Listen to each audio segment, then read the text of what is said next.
Mettre les bonnes personnes dans les bonnes cases, c'est l'objectif affiché de la réforme de l'affiliation du régime des non-salariés, le RNS.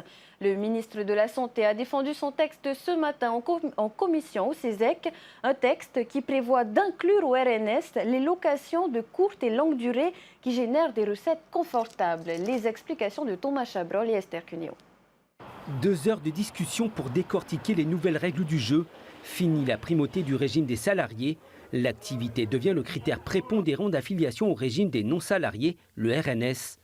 Les salariés devront aussi cotiser sur leur activité patentée dès lors qu'elle génère des revenus supérieurs. Mais le texte prévoit également de soumettre à cotisation une activité professionnelle lucrative, celle de la location de biens immobiliers.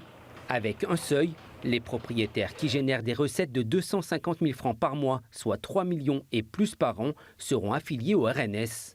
On veut une égalité dans le monde économique entre ceux qui font de l'activité économique et ceux qui n'en font pas. Et ceux qui ont plusieurs biens au-delà de 250 000, et on parle bien de ça, plusieurs biens font concurrence à la petite hôtellerie, font concurrence à un certain nombre de gens. Et à ce moment-là, ils deviennent loueurs de biens professionnels. Et c'est de ça qu'on parlait.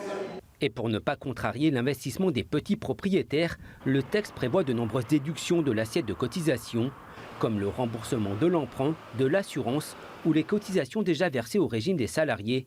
De quoi en rassurer certains. Effectivement, on avait peur qu'à un moment donné, ça empêche l'investissement dans l'immobilier. Et on connaît la crise du logement en Polynésie. On voulait éviter que ça vienne interférer là-dessus.